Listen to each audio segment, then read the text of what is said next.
ಕೂಡಿ ಬಂದ ಎಲ್ಲರಿಗೂ ಯೇಸು ಕ್ರಿಸ್ತನ ನಾಮದಲ್ಲಿ ವಂದನೆಯನ್ನು ಸಲ್ಲಿಸ್ತಾ ಇದ್ದೇನೆ.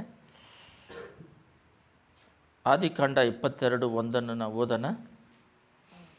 ಆದಿಕಾಂಡ 22:1. ಈ ಸಂಗತಿಗಳು ಆದ ಮೇಲೆ ದೇವರು ಅಬ್ರಾಮನನ್ನು ಪರಿಶೋಧಿಸಿದನು. ಹೇಗೆಂದರೆ ಅವನನ್ನು ಅಬ್ರಾಮನೇ ಎಂದು ಕರೆಯಲು ಅವನು ಇಗೋ ಇದ್ದೇನೆ ಅಂದನು. ಆಗಲಾತನು ನಿನಗೆ ಪ್ರಿಯನಾಗಿರುವ ಒಬ್ಬನೇ ಮಗನಾದ ಈಸಾಕನನ್ನು ತೆಗೆದುಕೊಂಡು ಮೋರಿಯ ದೇಶಕ್ಕೆ ಹೋಗಿ ಅಲ್ಲಿ ಅವನನ್ನು ನಾನು ಹೇಳುವ ಒಂದು ಬೆಟ್ಟದ ಮೇಲೆ ಸರ್ವಾಂಗ ಹೋಮವಾಗಿ ಅರ್ಪಿಸಬೇಕು ಅಂದನು. ನಾವೆಲ್ಲರೂ ಪ್ರಾರ್ಥನೆ ಮಾಡೋಣ. ಸ್ತುತಿಮತ್ತಲ್ಲಿ ನಿವಾಸ ಮಾಡುವ ಪರಲೋಕ ತಂದೆಯೇ, ನಿನ್ನ ಕೃಪೆ ಕೃಪೆ ಕೃಪೆ ಕೃಪೆ ಕೃಪೆ ಕೃಪೆ ಕೃಪೆ ಕೃಪೆ ಕೃಪೆ ಕೃಪೆ ಕೃಪೆ ಕೃಪೆ ಕೃಪೆ ಕೃಪೆ ಯೇಸುವೇ, ನಿನ್ನ ಕೃಪೆ ಇಲ್ಲಿ ಈ ಜನಗಳ ಮಧ್ಯದಲ್ಲಿ ನಮ್ಮ ಮಧ್ಯದಲ್ಲಿ ಆವರಿಸಿಕೊಳ್ಳಲಿ. ಯೇಸುವೇ, ನಿನ್ನ ಪ್ರಸನ್ನತೆ ಇಳಿದು ಬರಲಿ. ಮನುಷ್ಯರ ಮಾತುಗಳು ಕೇಳಿ ಕೇಳಿ ಹೃದಯ ಸೋತೋಗಿದೆ. ಪರಿಶುದ್ಧಾತ್ಮನು ನೀನು ಮಾತಾಡಿ ಬಲಪಡಿಸು. ಶಕ್ತಿಯುತವಾದ ಮಾತುಗಳಿಂದ ನಮ್ಮ ಜೀವನವನ್ನು ಬದಲಾಯಿಸು.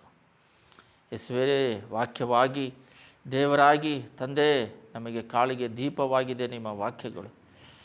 ತಮ್ಮ ಜೀವಿತಗಳು ಬದಲಾಗೋದಕ್ಕೆ ನಿಮ್ಮ ವಾಕ್ಯದ ಶಕ್ತಿಯಿಂದ ಮಾತಾಡಿ ಕ್ರಿಯೆ ಮಾಡಿ ಅಪ್ಪ, ನಿನ್ನ ದಾರಿಯಲ್ಲಿ ನಡೆಯೋದಕ್ಕೆ ಕೃಪೆ ಮಾಡಿಕೊಡಬೇಕಾಗಿ ಯೇಸುವಿನ ನಾಮದಲ್ಲಿ ಬೇಡುತ್ತಿದ್ದೇವೆ ತಂದೆಯೇ, ಆಮೇನ್.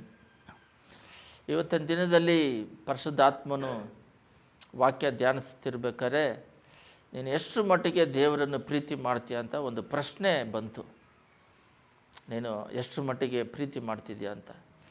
ಅಬ್ರಾಮನ ಜೀವಿತವನ್ನು ನಾವು ನೋಡುವುದಾದರೆ ಪ್ರಾರಂಭದಲ್ಲಿ ಅವರು 11ರಲ್ಲಿ ಅವರು ಕಾನಾನ್ ದೇಶಕ್ಕೆ ಬಿಟ್ಟು ಹೋಗಂತ ಹೇಳಿದ್ರೆ ಅವ್ರೇನು ಮಾಡ್ತಾರೆ, ಕಾನಾನ್ ದೇಶಕ್ಕೆ ಅವ್ರೇನು ಮಾಡ್ತಾರೆ, ಹೋಗ್ಬೇಕಾದ್ರೆ ಅವರು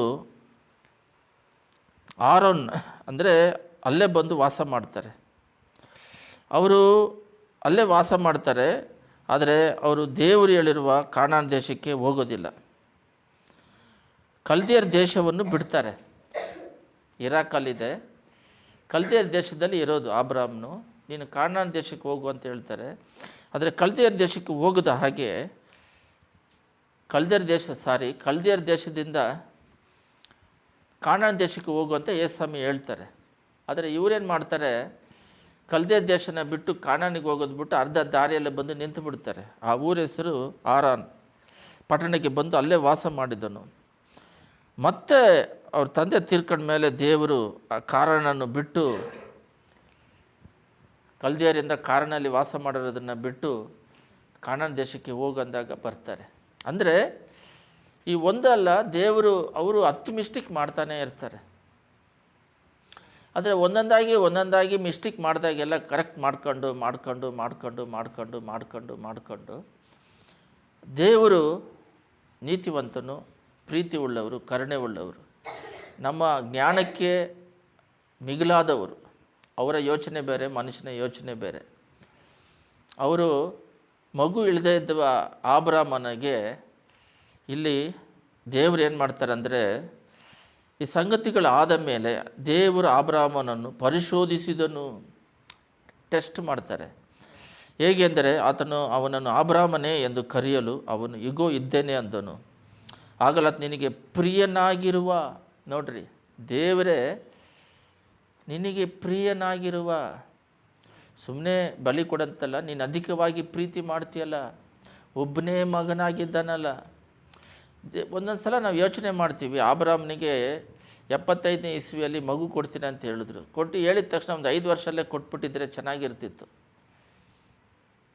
80 ವಯಸ್ಸಲ್ಲಿ ಯಾಕೆ ಅವರು ಇನ್ನೂ 25 ವರ್ಷ ಲೇಟ್ ಮಾಡಿ 100 ವಯಸ್ಸಲ್ಲಿ ಮಗು ಕೊಟ್ಟರಂದರೆ, ಅವನಿಗೆ ಅಷ್ಟರ ಮಟ್ಟಿಗೆ ವೆಯ್ಟ್ ಮಾಡಿ 100 ವರ್ಷ ಆದಮೇಲೆ ಮುಪ್ಪು ಅಂದರೆ ಇನ್ನು ಮಗು ಹುಟ್ಟದೇ ಆಗೋದೇ ಇಲ್ಲ ಅನ್ನೋ ಸ್ಥಿತಿಯಲ್ಲಿ ಕೊಡ್ತಾರೆ. ಅವರ ಶಕ್ತಿ ನೋಡ್ರಿ, ಮನುಷ್ಯರು ಆಗೋಲ್ಲ ಅನ್ನೋದನ್ನು ದೇವರು ಮಾಡ್ತಾರೆ. ಅದಕ್ಕೆ ಅವ್ರಿಗೆ ದೇವ್ರು ಅಂತ ಹೇಳೋದು. ಯಾಕೆ ಆ ರೀತಿ ಕೊಟ್ರು ಅಂತ ಹೇಳಿದ್ರೆ, ಆ ಮಗುನ ಅಷ್ಟಾಗಿ ಮಗು ಇಲ್ಲದೇ ಇದ್ದಾಗ ಅವ್ರನ್ನ ಮಗು ಕೊಟ್ಟಾಗ ಅವನು ಮಗುನ ಪ್ರೀತಿ ಮಾಡ್ತಾನ, ನನ್ನನ್ನು ಪ್ರೀತಿ ಮಾಡ್ತಾನ, ಟೆಸ್ಟ್. ಕೊಟ್ಟಿರೋ ದೇವರನ್ನು ಪ್ರೀತಿ ಮಾಡ್ತಾನ, ಇಲ್ಲ ಕೊಟ್ಟಿರೋರನ್ನ ಬಿಟ್ಟು ದೇವರು ಕೊಟ್ಟಿರುವ ವಸ್ತು ಮೇಲೆ ಅವನು ಪ್ರೀತಿ ಮಾಡ್ತಾನ. ಅಂತೇಳೋದೇ ದೇವರ ಟೆಸ್ಟು. ಅದರಲ್ಲಿ ಆಬ್ರಾಮನು ನಾನೇನು ನಿನಗೆ ಕೇಳಿದ್ನಪ್ಪ, ಅವನು ನೋಡಿದ್ರೆ ಕಲ್ದಿಯರಲ್ಲಿದ್ದಾರೋ, ನಾನೇ ನಿನಗೆ ಮಗು ಕೇಳಿದ್ನ. ಪ್ರಾರಂಭದಲ್ಲಿ ದೇವರೇ 12ನೇ ವಾಕ್ಯದಲ್ಲಿ ನಾವು ಓದ್ತೀವಿ, ನಿನ್ನ ಸಂತತಿಯನ್ನು ಹೆಚ್ಚಿಸುವೇನು ಅಂತ ಹೇಳ್ಬಿಟ್ಟು ಅದರಲ್ಲಿದೆ. ನಿನ್ನ ಮೂಲಕ ಭೂಲೋಕದ ಎಲ್ಲ ಕುಲದವರಿಗೂ ಆಶೀರ್ವಾದ ಉಂಟಾಗುವುದು, ಅಂದರೆ ಸಂತತಿ ಆಶೀರ್ವಾದ. ಎಲ್ಲ ಕುಲದಕ್ಕೆ ನಿನ್ನ ದೊಡ್ಡ ಜನಾಂಗವಾಗುವಂತೆ ಮಾಡುವೇನು, ಅಂದರೆ ದೊಡ್ಡ ಜನಾಂಗ ಮಾಡ್ತೀನಿ. ಅಂದರೆ ದೇವರೇ ಅವರಿಗೆ ಪ್ರೇರೇಪಿಸ್ತಾರೆ, ನಾನು ನಿನ್ನನ್ನು ಬ್ಲೆಸ್ ಮಾಡ್ತೀನಿ, ನಿನಗೆ ದೊಡ್ಡ ಜನಾಂಗವಾಗಿ ಮಾಡ್ತೀನಿ ಅಂತ. ಇವರೇನೇ ಕೇಳಿಲ್ಲ ಮಗು ಕೊಡಂತ. ಆಮೇಲೆ ದೇವರು ಹೇಳಿದ ಮೇಲೆ ಆಸೆ ಬಂತು, ಒಂದು ಮಗು ಇದ್ದಿದ್ರೆ ಚೆನ್ನಾಗಿರ್ತಿತ್ತು ಅಂತ ಹೇಳ್ಬಿಟ್ಟು ಅವರು ಕರೆದಾಗಲೇ ವಾಗ್ದಾನ ಎಲ್ಲ ಮಾಡಿರ್ತಾರೆ. ಆಮೇಲೆ ಅವರಿಗೆ ಆಸೆ ಬರುತ್ತೆ, ಎಲ್ಲರಿಗೂ ಮಗು ಇದೆಲ್ಲ ಇದ್ಮೇಲೆ. ಆದರೆ ಪ್ರಾರಂಭದಲ್ಲಿ ಅವರೇನು ಕೇಳಿಲ್ಲ, ಅವ್ರ ಪಾಟಿಗೆ ಅವ್ರು ಸುಮ್ಮನೆ ಇದ್ದರು. ಅವ್ರನ್ನ ಕರೆದು ನಿನ್ನ ದೊಡ್ಡ ಜನಾಂಗವಾಗಿ ಮಾಡ್ತೀನಿ, ನಿನ್ನ ಮೂಲಕ ಭೂಲೋಕದಲ್ಲಿರೋ ಆಶೀರ್ವದಿಸಲ್ಪಡ್ತಾರೆ ಎಲ್ಲ ಹೇಳ್ಬಿಟ್ಟು ವಾಗ್ದಾನ ಮಾಡಿಬಿಟ್ಟು ಆ ಮಗುನ ಅವರೇ ಕೊಟ್ಟುಬಿಟ್ಟು ಆ ಮಗುನ ಪ್ರೀತಿ 100 ವರ್ಷದಲ್ಲಿ ಮಗು ಇಳದೇ ಇದ್ದಾಗ ಮಗು ಕೊಟ್ಟಿದ್ದಾರೆ ಅಂತೇಳಿ ಪ್ರೀತಿ ಮಾಡ್ತಿದ್ರೆ ಆ ಮಗುನ ನನಗೆ ಕೊಡು. ಅಂದರೆ ಟೆಸ್ಟ್. ಏನು ಟೆಸ್ಟು? ಇವರು ದೇವರಿಗೆ ಮೊದಲನೇ ಸ್ಥಾನ ಕೊಟ್ಟಿದ್ದಾರೆ, ಇಲ್ಲ ಲೋಕದ ಮೇಲೆ ಎಷ್ಟು ಪ್ರೀತಿ ಇಟ್ಟಿದ್ದಾರೆ, ಅವನ ಮಗನ ಮೇಲೆ ಪ್ರೀತಿ ಇಟ್ಟಿದ್ದಾರೆ ಅಂತ ಒಂದು ಟೆಸ್ಟು. ಅದು ಯಾವಾಗಂದರೆ ಪ್ರಾರಂಭದಲ್ಲಿಯೇ ಕೊಡೋದಿಲ್ಲ, ಅವ್ರನ್ನ ದೇವರಲ್ಲಿ ನಡೆಸಿ 75ನೇ ವಯಸ್ಸಲ್ಲಿ ಕರೆದು 25 ವರ್ಷ ಆದಮೇಲೆ ಅವರಿಗೆ ಮಗು ಕೊಟ್ಟ ಮೇಲೆ ಆಮೇಲೆ ಟೆಸ್ಟ್ ಇಡ್ತಾರೆ. ಅಂದರೆ ಒಂದೇ ಸಲ ಟೆಸ್ಟ್ ಇಡಲ್ಲ, ಅಷ್ಟು ಮಟ್ಟಿಗೆ ಆತ್ಮಿಕದಲ್ಲಿ ಅವ್ರು ಯಾವ್ಯಾವ ರೀತಿ ದೇವರು ಅವ್ರನ್ನ ಬಿಡುಗಡೆ ಮಾಡಿದ್ರು, ಅವರ ಶಕ್ತಿಯೆಲ್ಲ ನೋಡಿದ್ದಾರೆ. ಒಂದು ಸ್ಟ್ಯಾಂಡರ್ಡ್ ಬಂದ ಮೇಲೆ, ಒಂದು ದೊಡ್ಡ ಸ್ಥಿತಿಗೆ ಬಂದ ಮೇಲೆ ಟೆಸ್ಟ್ ಮಾಡ್ತಾರೆ. ಯಾಕೆ ಈ ಟೆಸ್ಟ್ ಅಂತ ಹೇಳಿದ್ರೆ, ಪ್ರಾರಂಭದಲ್ಲಿ ದೇವ್ರ ಹತ್ರ ಬಂದಾಗ, ನಾವು ಅಳಿದು ಹೋಗ್ತಿದ್ದಾಗ, ನಾವು ಕಾಯಿಲೆಯಿಂದಾಗಲೋ ವ್ಯಾಧಿಯಿಂದಲೋ ಏನೋ ಸಾಲದ ಸಮಸ್ಯೆಯಿಂದಲೋ ಇಬ್ಬಂದಿಕರದಲ್ಲೋ ಯಾವುದೋ ಕುಟುಂಬ ಸಮಸ್ಯೆಯಿಂದಲೋ ದೇವ್ರ ಹತ್ರ ಬಂದಾಗ ದೇವರು ಅದನ್ನು ಸರಿ ಮಾಡ್ತಾರೆ. ಸರಿ ಮಾಡಿ ಎಲ್ಲ ಆಶೀರ್ವಾದಗಳನ್ನು ಕೊಡ್ತಾರೆ. ಕೊಟ್ಟಾಗ ನಾನು ಕೊಟ್ಟಿರೋ ಆಶೀರ್ವಾದದ ಮೇಲೆ ಮೊದಲನೇ ಸ್ಥಾನ ಇಟ್ಟಿದ್ದಾನ, ಇಲ್ಲ ಅವನು ಏನು ಇಲ್ದಾಗ ಬಂದನಲ್ಲ ಆವಾಗ ನಾನು ಇವನು ಆಶೀರ್ವದಿಸಿದ್ನಲ್ಲ ನನಗೆ ಮೊದಲನೇ ಸ್ಥಾನ ಕೊಡ್ತಾನೆ ಅನ್ನೋದೇ ಟೆಸ್ಟ್. ಈ ಸೈತಾನ್ ಬಂದು ಟೆಂಪ್ಟ್ ಮಾಡ್ತಾನೆ. ಟೆಂಪ್ಟ್ ಅಂತ ಹೇಳಿದ್ರೆ ಪಾಪದ ಮೇಲೆ ಆಸೆ ತೋರಿಸಿ, ಅದ್ರ ಮೇಲೆ ಟೆಂಪ್ಟೇಷನ್, ಅದರ ಮೇಲೆ ಆಸೆ ತೋರಿಸಿ ಬೆಳೆಸ್ತಾನೆ. ದೇವರು ಬಂದು ಟೆಸ್ಟ್ ಮಾಡ್ತಾರೆ. ಟೆಸ್ಟು ಒಳ್ಳೆಯದು. ಇವಾಗ ಒಂದು ಉದಾಹರಣೆ ಹೇಳ್ಬೇಕಂದ್ರೆ, ಮಕ್ಕಳೆಲ್ಲ ಎಕ್ಸಾಮ್ ಬರೀತಾರೆ. ಈ ಮಕ್ಕಳೆಲ್ಲ ಎಕ್ಸಾಮ್ ಬರಿಬೇಕಾದ್ರೆ ಅವರಿಗೆ ಟೈಮ್ ಟೇಬಲ್ ಹಾಕಿನೇ ಕೊಡ್ತಾರೆ ಟೆಸ್ಟು. ಈ ದಿನದಲ್ಲಿ ಟೆಸ್ಟ್ ಇಡ್ತೀನಿ ಅಂತ. ಏನು ನನಗೆ ಟೆಸ್ಟ್ ಬೇಡ ಅಂತ ಹೇಳಿದ್ರೆ ಏನು ಟೈಮ್ ಟೇಬಲ್ ಹಾಕಿ ಕೊಡ್ತೀರಾ ಅಂದರೆ, ಇಲ್ಲಪ್ಪ, ಅಲ್ಲೇ ನಿನ್ನ ಸ್ಟ್ಯಾಂಡರ್ಡ್ನೆಸ್ ಗೊತ್ತಾಗುತ್ತೆ. ನೀನು ಎಷ್ಟು ಮಟ್ಟಿಗೆ ಇಷ್ಟು ವರ್ಷಗಳ ಕಾಲ ಓದಿದ್ಯಾ ಓದಿಲ್ವಾ, ಇಲ್ಲ ಸುಮ್ಮನೆ ಟೈಮ್ ಪಾಸ್ ಮಾಡ್ತಿದ್ದ ಅಂಥೇಳ್ಬಿಟ್ಟು ಅವನಿಗೆ ಆ ಟೆಸ್ಟ್ ಇಟ್ಟು ಅದರಲ್ಲಿ ಪಾಸ್ ಆದರೆ ಒಂದು ಉನ್ನತವಾದ ಸ್ಥಿತಿಯನ್ನು ಅವರಿಗೆ ಕೊಡ್ತಾರೆ. ಇವಾಗ ಆಬ್ರಾಮಂದು ನಡೆದಿರೋದು ಒಂದು 3000 ವರ್ಷಗಳ 5000 ವರ್ಷಗಳಾಯಿತು, ಆಯಿತಾ. ಇಷ್ಟು ವರ್ಷಗಳಾದರೂ ಕೂಡ ಇನ್ನೂವರೆಗೂ ಅವ್ರನ್ನ ಧ್ಯಾನಿಸ್ತಾ ಇದ್ದೀವಿ. ಇನ್ನೂವರೆಗೂ ಪ್ರಪಂಚ ಪೂರ್ತಿ ಎಷ್ಟೇ ಗೋತ್ರಗಳು ಕುಲಗಳು ಬಂದರೂ ಆಬ್ರಾಮನ ದೇವರೇ. ಅಷ್ಟರ ಮಟ್ಟಿಗೆ ಏನಕ್ಕಂದರೆ ಈ ಟೆಸ್ಟಿಂದ ಪಾಸಾಗಿದ್ದಕ್ಕೆ. ಯಾಕಂದರೆ ಆ ಟೆಸ್ಟು ಏನಕ್ಕೆ ಕೊಡ್ತಾರೆ ಅಂತ ಹೇಳಿದ್ರೆ, ನೀನು ಎಷ್ಟರ ಮಟ್ಟಿಗೆ ನಾನು ಆಶೀರ್ವಾದವನ್ನು ಸ್ವೀಕರಿಸಿದ್ದಕ್ಕೆ ಒಂದು ಪೊಸಿಷನ್ ಕೊಡ್ತಾರೆ. ಇವಾಗ ಒಂದು ಸ್ಥಾನದಲ್ಲಿದೆಯಾ, ಆ ಟೆಸ್ಟಿಂದ ಪಾಸಾದ ಮೇಲೆ ಒಂದು ದೊಡ್ಡ ಜವಾಬ್ದಾರಿ ಕೊಟ್ಟರೆ ನೀನು ನಿಭಾಯಿಸೋಕ್ಕಾಗುತ್ತೆ ಅನ್ನೋದಕ್ಕೆ ಆ ಟೆಸ್ಟನ್ನು ಇಡ್ತಾರೆ. ಸೈತಾನ್ ಥರ ಟೆಂಪ್ಟ್ ಮಾಡೋರಲ್ಲ, ಅವರು ಟೆಸ್ಟ್ ಮಾಡೋರು. ಅದರಿಂದ ಹೈಯರ್ ಪೊಸಿಷನ್ನಿಗೆ ಹೋಗೋದಕ್ಕೆ ದೇವರು ಸಹಾಯ ಮಾಡ್ತಾರೆ. ಆದರೆ ಆಬ್ರಹಾಮ್ ಹೃದಯದಲ್ಲಿ ಒಂದು ಯೋಚನೆ ಬರ್ಬೋದು, ನಾನೇನಾದರೂ ಆಶೀರ್ವಾದ ಬೇಕಂತ ಕೇಳಿದ್ನ ಅಂತ ಹೇಳಿದ್ರೆ ದೇವರ ಆಶೀರ್ವಾದ ಮಾಡ್ತಾರೆ. ಯಾಕೆ ಮಾಡ್ತಾರೆ ಅಂದರೆ, ಸಂಪೂರ್ಣವಾಗಿ ಇವನು ಲೋಕ ಆಶೀರ್ವಾದವನ್ನು ಆಶೀರ್ವದಿಸಿ ಲಾಸ್ಟಲ್ಲಿ ಅವರೇ ಕೊಟ್ಟಿರ್ತಾರೆ, ಅದನ್ನೇ ಕೇಳ್ತಾರೆ. ಸರಿ, ನೀನೇ ಕೊಟ್ಟಲ್ಲ, ನೀನೇ ಯಾಕೆ ಕೇಳ್ತೀಯ? ಒಂದು ಬೈಬಲಲ್ಲಿ ಕೂಡ ಒಂದು ಐಶ್ವರ್ಯವಂತನಿರ್ತಾನೆ. ಹೊಸ ಒಡಂಬಡಿಕೆಯಲ್ಲಿ ಕೂಡ ಇದು ನಡೀತದೆ. ಒಂದು ಸಲ ನಾವು ಬೈಬಲ್ನ ತೆಗೆದು ನೋಡುವುದಾದರೆ ಮತ್ತಾಯ 19 ಅದರಲ್ಲೇ ಇರಬೇಕು ಅನಿಸುತ್ತೆ, 19-21 ಅದರಲ್ಲಿ 19-21ರಲ್ಲಿ ದೇವರು ನೋಡ್ರಿ, ಇದೆಲ್ಲ ಸರಿಯಾಗಿ ನಡೆದುಕೊಂಡಿದ್ದೇನೆ, ನನ್ನನ್ನೇ ಕಡಿಮೆ ಆಗಿರಬಹುದು ಎಂದು ಹೇಳಿದರು. 21 ಯೇಸು ಅವನಿಗೆ, ನೀನು ಪರಿಪೂರ್ಣನಾಗಬೇಕೆಂದಿದ್ದರೆ ಹೋಗಿ ನಿನ್ನ ಆಸ್ತಿಯನ್ನೆಲ್ಲ ಮಾರಿ ಬಡವರಿಗೆ ಕೊಡು, ಪರಲೋಕದಲ್ಲಿ ನಿನಗೆ ಸಂಪತ್ತಿರುವುದು, ನೀನು ಬಂದ ನನ್ನನ್ನು ಹಿಂಬಾಲಿಸು ಎಂದು ಹೇಳಿದನು. ಆ ಯೌವನಸ್ಥನು ಬಹಳ ಆಸ್ತಿಯುಳ್ಳವನಾಗಿದ್ದರಿಂದ ಈ ಮಾತನ್ನು ಕೇಳಿ ದುಃಖದಿಂದ ಹೊರಟು ಹೋದನು. ಇಲ್ಲಿ ಮೇಲುಗಡೆ ಯೇಸು ಹತ್ರ ಬಂದ್ಬಿಟ್ಟು ಅವನು ನಾನು ನಿತ್ಯ ಜೀವ ಪಡಿಬೇಕಂದ್ರೆ 17ರಲ್ಲಿದೆ ಜೀವವನ್ನು ಸೇರಬೇಕು, ದೇವಾಜ್ಞೆಯನ್ನು. ಅದಕ್ಕೆ ಅವ್ರು ಏನು ಹೇಳ್ತಾರೆ ಅಂತ ಹೇಳಿದ್ರೆ, ನಿತ್ಯ ಜೀವನ ಪಡೆಯಬೇಕಾದ್ರೆ ಏನು ಮಾಡಬೇಕು ಅಂತ 16ರಲ್ಲಿ ಬೋಧಕನೇ ಅಂತ ಕೇಳಿದಾಗ ಅವರು ದೇವ್ರು ಕೊಟ್ಟರೆ ಆಜ್ಞೆಗಳೆಲ್ಲ ಪರಿಪಾಲಿಸಬೇಕು ಅಂತ ಹೇಳ್ತಾರೆ. ನಾನು ಎಲ್ಲದರಲ್ಲೂ ಪರಿಪಾಲಿಸಿದ್ದೀನಿ. 17ರಲ್ಲಿ ಈ ಜೀವದಲ್ಲಿ ದೇವ ಆಜ್ಞೆಗಳಿಗೆ ಸರಿಯಾಗಿ ನಡೆದುಕೊಂಡನು ಎಂದು ಹೇಳಿದನು. ದೇವರಿಗೆ ನೋಡ್ರಿ, ನಿತ್ಯ ಜೀವ ಪಡಿಬೇಕಂದ್ರೆ ಏನು ಮಾಡಬೇಕು ಅಂತ ಕೇಳ್ತಾರೆ. ಅವನು ಶ್ರೀಮಂತ. ಅದಕ್ಕೆ ಅವ್ರು ಹೇಳ್ತಾರೆ, ಈ 10 ಆಜ್ಞೆಗಳನ್ನು ಪರಿಪಾಲಿಸಬೇಕು ಅಂದರೆ ನಾನು ಅದನ್ನೆಲ್ಲ ಪರಿಪಾಲಿಸಿದ್ದೀನಿ, ಚಿಕ್ಕ ವಯಸ್ಸಿನಿಂದನೇ ಕರೆಕ್ಟಾಗಿದ್ದೀನಿ ಅಂದಾಗ ದೇವರು ಅವನನ್ನು ಸ್ಪಷ್ಟವಾಗಿ ನೋಡಿಬಿಟ್ಟು, ನೀನು ಇಲ್ಲಿ ನೋಡ್ರಿ, ಎಲ್ಲ ವ್ಯಭಿಚಾರ ಮಾಡೋದು, ಸುಳ್ಳು ಸಾಕ್ಷಿ ಹೇಳದೇ ಇರೋದು ಎಲ್ಲವನ್ನು ಕರೆಕ್ಟಾಗಿ ನೆರವೇರಿಸ್ತಾ ಇದ್ದೀನಿ ಅಂತ ಯೌವನಸ್ಥ ಹೇಳಿದಾಗ ಅವನನ್ನು ನೋಡಿದಾಗ ಅವನು ಭಾಳ ಆಸ್ತಿ ಉಳ್ಳವನಾಗಿರೋದ್ರಿಂದ నేను ಆಸ್ತಿ ಎಲ್ಲ ಮಾರಿ ನಾನು ಹಿಂಬಾಲಿಸು ಅಂದಿದ್ದ ತಕ್ಷಣ ಅವನು ಹಿಂದೆರೆದು ಹೋದ. ಇವಾಗ ಇದನ್ನು ಕೂಡ ನಾವು ಕೇಳಿದಾಗ ನಮ್ಮ ಹೃದಯದಲ್ಲಿ ಬೇಜಾರೇ ಆಗುತ್ತೆ. ಏನಂತ ಹೇಳಿದ್ರೆ, ಇಷ್ಟು ಐಶ್ವರ್ಯ ಇದೆಯಲ್ಲ, ಇಷ್ಟು ಆಡಂಬರವಾಗಿ ಬರಬೇಕಾದ್ರೆ ಏನು ಗತಿ ಇಲ್ಲದೆ ಬಂದ್ವಲ್ಲ, ಮತ್ತೆ ದೇವ್ರು ಕೇಳ್ತಾರಲ್ಲ ಅಂತ ನೋಡಿದ್ರೆ ಅದೇ ಟೆಸ್ಟ್. ಅವರು ಅದಕ್ಕಿಂತ ಉನ್ನತವಾದ ಆಶೀರ್ವಾದ ಇಟ್ಟಿರೋದಕ್ಕೆ ಅದನ್ನು ಆ ಟೆಸ್ಟನ್ನು ಇಟ್ಟಿರೋದು. ಆ ಟೆಸ್ಟಲ್ಲಿ ಪಾಸ್ ಆದರೆ ಇವನು ಹಿಂಜರಿದು ಹೋಗ್ಬಿಡ್ತಾನೆ. ಆದರೆ ಅಬ್ರಹಾಮನು ಪ್ರೀತಿ ಹೆಚ್ಚಾಗಿ, ಮಗನಿಗಿಂತ ಹೆಚ್ಚಾಗಿ ಪ್ರೀತಿ ಮಾಡೋದ್ರಿಂದ ಅವನು ತನ್ನ ವಿಶ್ವಾಸವನ್ನು ಕಾಪಾಡಿಕೊಂಡ. ಅವನು ಎತ್ತ ಮಗನಿಗಿಂತ ನಾನು ನಿನ್ನನ್ನೇ ಪ್ರೀತಿ ಮಾಡ್ತೀನಿ ಅಂಥೇಳಿ. ಈಗ ಈ ನಮಗೇನೂ ಕೂಡ ಇದೇ ರೀತಿ ಟೆಸ್ಟ್ಗಳು ಬರ್ತಾ ಇರ್ತವೆ ಲೋಕದಲ್ಲಿ. ಟೆಸ್ಟು ಒಳ್ಳೆಯದು. ಟೆಸ್ಟ್ ಇಲ್ಲದಿದ್ದರೆ ಮುಂದಿನ ಪ್ರಮೋಷನ್ಗೆ ಹೋಗೋಕ್ಕಾಗೋದಿಲ್ಲ. ಆ ರೀತಿ ನಾವು ಟೆಸ್ಟಲ್ಲಿ ಇಟ್ಟಾಗ ಅದರಲ್ಲಿ ನಾವು ಗೆಲ್ಲಬೇಕು.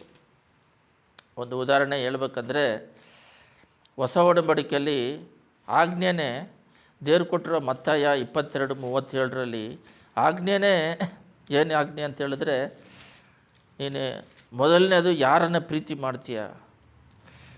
ಮತ್ತಾಯ 22:37ರಲ್ಲಿ ನಿನ್ನ ದೇವರಾದ ಕರ್ತನನ್ನು ನಿನ್ನ ಪೂರ್ಣ ಹೃದಯದಿಂದ, ನಿನ್ನ ಪೂರ್ಣ ಪ್ರಾಣದಿಂದ, ನಿನ್ನ ಪೂರ್ಣ ಬುದ್ಧಿಯಿಂದ ಪ್ರೀತಿಸಬೇಕು ಎಂಬ ಆಜ್ಞೆಯೇ ಮುಖ್ಯವಾದದ್ದು. ಇದು ಮೊದಲನೇ ಆಜ್ಞೆ. ನೋಡ್ರಿ, ನೀನು ಎಷ್ಟಾಗಿ ದೇವ್ರನ್ನ ಪ್ರೀತಿ ಮಾಡ್ತೀರಾ, ನೀವು ಎಷ್ಟಾಗಿ ದೇವ್ರನ್ನ ಪ್ರೀತಿ ಮಾಡ್ತೀರಾ ಅಂತ ನೋಡಿದಾಗ ದೇವರು 2 ಆಜ್ಞೆಯನ್ನು ಹೊಸ ಒಡಂಬಡಿಕೆಯಲ್ಲಿ ಕೊಟ್ಟಿದ್ದಾರೆ. ನಿನ್ನ ಪೂರ್ಣ ಹೃದಯದಿಂದ, ಪೂರ್ಣ ಆತ್ಮದಿಂದ, ಪೂರ್ಣ ಶಕ್ತಿಯಿಂದ ದೇವ್ರನ್ನ ಆರಾಧಿಸಬೇಕು. ಅಂದರೆ ನಾವು ದೇವರನ್ನು ಮೊದಲನೇ ಸ್ಥಾನದಲ್ಲಿ ನಾವು ಇಡಬೇಕು. ಯಾರನ್ನ? ದೇವ್ರನ್ನ ಮೊದಲನೇ ಸ್ಥಾನದಲ್ಲಿ. ಇವಾಗ ನಾವು ಏನೇ ಇಲ್ದಾಗ ಬಂದು ದೇವರು ನಮ್ಮನ್ನು ಬಿಡಿಸಿದಾಗ, ನಾವು ಮೊದಲೇ ನೋಡಿದ್ವಿ, ಪೌಲನು ಎಷ್ಟೋ ಆಸ್ತಿವಂತ, ಅದನ್ನೆಲ್ಲ ಬಿಟ್ಟು ದೇವ್ರನ್ನ ಬೆಂಬಡಿಸಿ, ಅದು ಡಸ್ಟ್ ಅಂತ ಹೇಳ್ತಾರೆ.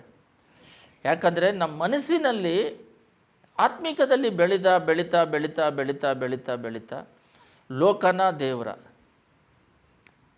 ಯಾವುದು ನಿನಗೆ ಮೊದಲನೇ ಸ್ಥಾನ ಅಂತ ಕೇಳಿದಾಗ ದೇವರಿಗೆ ಮೊದಲನೇ ಸ್ಥಾನ ಕೊಡುವರಾಗಿರಬೇಕು. ಪ್ರೀತಿ, ನಾವು ಯಾವುದ್ರ ಮೇಲೆ ಅಧಿಕವಾಗಿ ಪ್ರೀತಿ ಇಟ್ಟಿದ್ದೀವಿ ಲೋಕದಲ್ಲಿ, ನಮ್ಮ ಪ್ರೀತಿ ಮೊದಲನೇದಾಗಿ ದೇವ್ರ ಮೇಲೆ ಇಟ್ಟಿರಬೇಕು, ಪರಲೋಕ ರಾಜ್ಯದ ನಿತ್ಯ ಜೀವದ ಮೇಲೆ ಇಟ್ಟಿರಬೇಕು. ಆಮೇನ್. ನಮ್ಮ ಪ್ರೀತಿ ಬಂದು ಬರ್ತಾ ಬರ್ತಾ ಬರ್ತಾ ಬರ್ತಾ ಲೋಕಾಶೀರ್ವಾದ ಇವಾಗ ಎಲ್ಲರೂ ಕೇಳ್ಬೋದು, ನೀನು ಕೊಟ್ಟೆ ಅಲ್ಲ. ಒಂದು ಇದೇ ಉದಾಹರಣೆ ಪೇತ್ರನಿಗೆ ಕೂಡ ಬರುತ್ತೆ. ಪೇತ್ರನ ಏನು ಮಾಡ್ತಾರೆ ಅಂತ ಹೇಳಿದ್ರೆ, ನಾವು ಪೇತ್ರನನ್ನು ತೆಗೆದು ಓದೋಣ. ಅವನು ಬಹಳ ಮೀನು ಇಲ್ಲದೆ ಇದ್ದಾಗ ಮೀನು ಹಿಡಿಯೋಕ್ಕೆ ಹೋದಾಗ, ಅಲ್ಲಿ ಮತ್ತಾಯದಲ್ಲೇ ಇದೆ, ನಾವು ಆ ವಾಕ್ಯವನ್ನು ತೆಗೆದು ಲೂಕ 5:5 ಓದ್ರಿ. ಲೂಕ 5:5.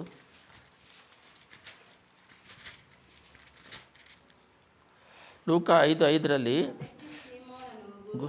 ನಾವು ರಾತ್ರಿಯೆಲ್ಲ ಪ್ರಯಾಸಪಟ್ಟರೂ ಏನೂ ಸಿಕ್ಕಲಿಲ್ಲ, ಆದರೆ ನಿನ್ನ ಮಾತಿನ ಮೇಲೆ ಬಲೆಯನ್ನು ಹಾಕುತ್ತೇವೆ ಅಂದನು. ಅಂದರೆ ರಾತ್ರಿಯೆಲ್ಲ ಅವರು ಮೀನು ಹಿಡಿಯೋದಕ್ಕೆ ಪ್ರಯತ್ನಪಟ್ಟರು, ಒಂದು ಮೀನು ಸಿಕ್ಕಿಲ್ಲ. 6ನೇದು, ಹಾಕಿದ ಮೇಲೆ ಮೀನುಗಳು ರಾಶಿ ಸಿಕ್ಕಿಕೊಂಡು ಅವರ ಬಲೆಗಳು ಹರಿದು ಹೋಗುತ್ತಿದ್ದವು. ಆಗ ಅವರು ಮತ್ತೊಂದು ದೋಣಿಯನ್ನು ತಮ್ಮ ಪಾಲುಗಾರರಿಗೆ, ನೀವು ಬಂದು ನಮಗೆ ನೆರವಾಗಬೇಕೆಂದು ಸನ್ನೆ ಮಾಡಿದರು. ಅವರು ಬಂದು ಆ 2 ದೋಣಿಗಳಲ್ಲಿ ಮೀನುಗಳನ್ನು ತುಂಬಿಸಲು ಅವು ಮುಳುಗುವ ಹಾಗಾದವು. ಸೀಮೋನ್ ಪೇತ್ರನು ಇದನ್ನು ಕಂಡು ಯೇಸುವಿನ ಮೊಳಕಾಲಲ್ಲಿ ಉದ್ದಿ, ಸ್ವಾಮಿ, ನಾನು ಪಾಪಾತ್ಮನು. ನೋಡ್ರಿ, ರಾತ್ರಿಯೆಲ್ಲ ಮೀನು ಹಿಡಿತಾ ಇದ್ದಾರೆ, ಒಂದು ಮೀನು ಸಿಕ್ಕಿಲ್ಲ. ಬೆಳಗಿನ ಜಾವದಲ್ಲಿ ಯೇಸು ಸ್ವಾಮಿ ಬಂದು ಬಲೆ ಹಾಕ್ರಿ ಅಂತ ಹೇಳಿದಾಗ, ದೇವರೇ, ರಾತ್ರಿಯೆಲ್ಲ ನಾವು ಬಲೆ ಹಾಕಿದ್ವಿ, ಏನು ಸಿಕ್ಕಿಲ್ಲ, ನಿನ್ನ ಮಾತಿನ ಮೇಲೆ ಹಾಕ್ತೀವಿ ಅಂತ ಬಲೆ ಹಾಕಿದ್ರೆ ಬೋಟು ಪೂರ್ತಿಯಾಗಿ ಬೋಟು ಮುಳುಗುವಷ್ಟು ಮೀನು ಸಿಕ್ತಂತೆ.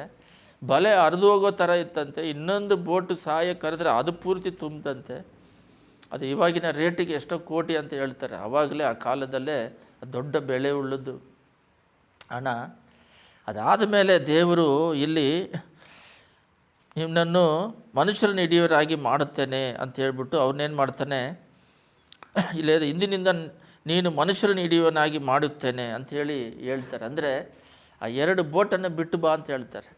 ಹೆಂಗೆ ಆಬ್ರಾಮನಿಗೆ ನಿನ್ನ ಮಗು ಕೊಡು ಅಂತ ಕೇಳಿದ್ರು, ಅದೇ ರೀತಿಯಲ್ಲಿ ದೇವರು ಸೀಮೋನ್ ಪೇತ್ರನಿಗೆ ರಾತ್ರಿಯೆಲ್ಲ ಮೀನು ಇಳಿದಾಗ ಕೊಟ್ಟಿದ್ದು ದೇವರೇ.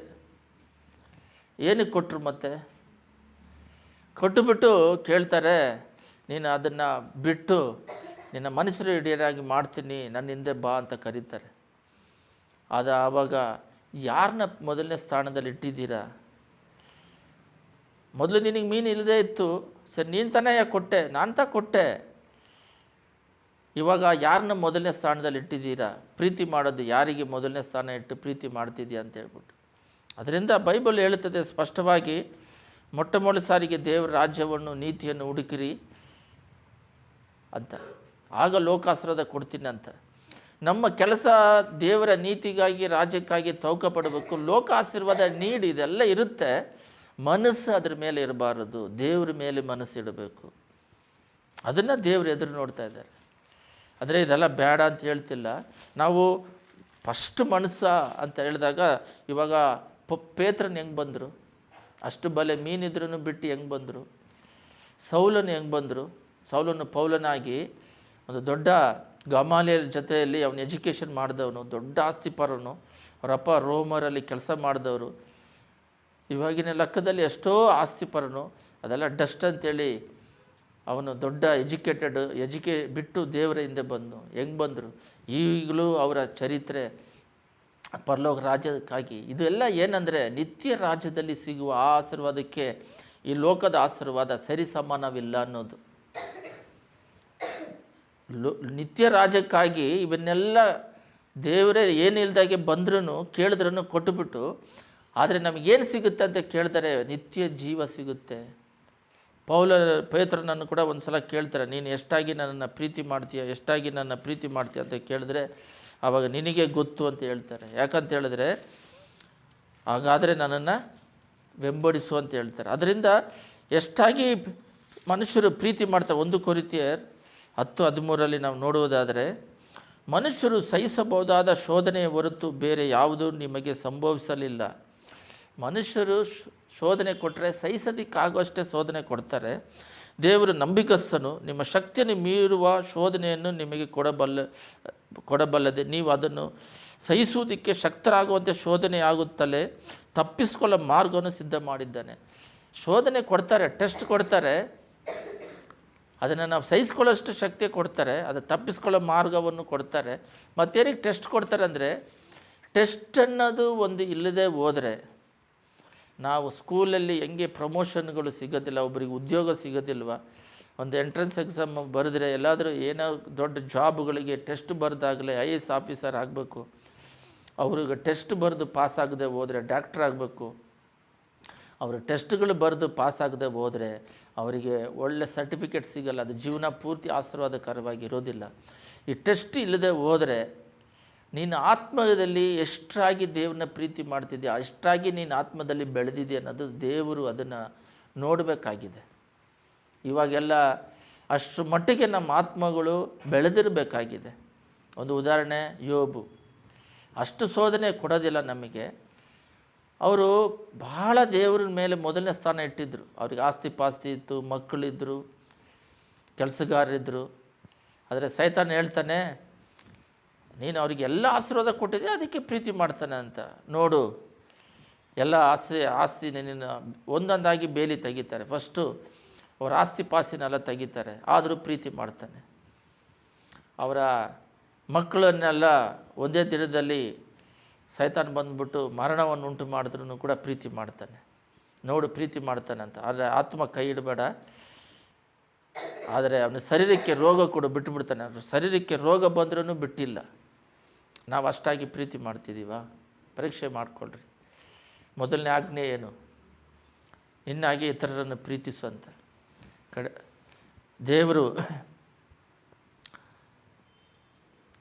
ದೇವರಿಗೋಸ್ಕರ ಎಲ್ಲರೂ ಹೇಳ್ರಿ, ದೇವರಿಗೋಸ್ಕರ ಏನು ಬೇಕಾದರೂ ಬಿಟ್ಬಿಡ್ಬೋದು, ಆದರೆ ದೇವರನ್ನು ಬಿಟ್ಟುಬಿಡಬಾರ್ದು. ಅವರೇ ನಮಗೆ ಶಾಶ್ವತ ನಿರಂತರ ಆಶೀರ್ವಾದ ಪರಲೋಕ ರಾಜ್ಯದಲ್ಲಿ ಅವ್ರ ಜೊತೆಗೆ ಇರುವಂಥದ್ದು. ಈ ಲೋಕದಲ್ಲಿ ಕೈ ಬಿಟ್ಟರು ಕೂಡ ನಿತ್ಯ ರಾಜ್ಯದಲ್ಲಿ ಅವ್ರ ಜೊತೆಗೆ ಇರೋದು. ಇದು ನಿಮಗೆ ಮೆಸೇಜ್ ಕೇಳಿದಾಗ ಕಷ್ಟವಾಗುತ್ತೆ.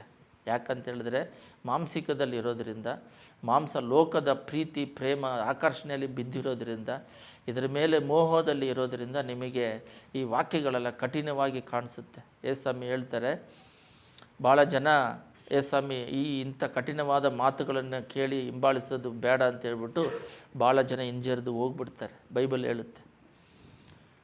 ಆಬ್ರಹಾಮ್ ಸಕ್ಸಸ್ ಮಾಡಿದ್ರು, ಪೇತ್ರನು ಸಕ್ಸಸ್ ಮಾಡಿದ್ರು, ಪೌಲು ಸಕ್ಸಸ್ ಮಾಡಿದ್ರು. ಅವ್ರನ್ನ ಕರೆದಿದ್ದ ತಕ್ಷಣ ಎಲ್ಲವನ್ನು ಡಸ್ಟಾಗಿ ಬಿಟ್ಟು ಬಂದು ತನ್ನ ಜೀವವನ್ನೇ ರಕ್ತ ಸಾಕ್ಷಿಯಾಗಿ ಪೇತ್ರನು ಪೌಲನು ಎಲ್ಲ ತ್ಯಾಗ ಮಾಡಿ ದೇವರಿಗಿನ್ನ ದೊಡ್ಡದು ಏನಿಲ್ಲ ಅಂಥೇಳಿ ದೇವರಿಗೋಸ್ಕರ ಬದುಕಿದ್ರು. ಎತ್ತ ಮಗನಿಗಿನ್ನ ದೇವರು ಮೊದಲನೇ ಸ್ಥಾನದಲ್ಲಿ ಇಟ್ಟಿದ್ದರು.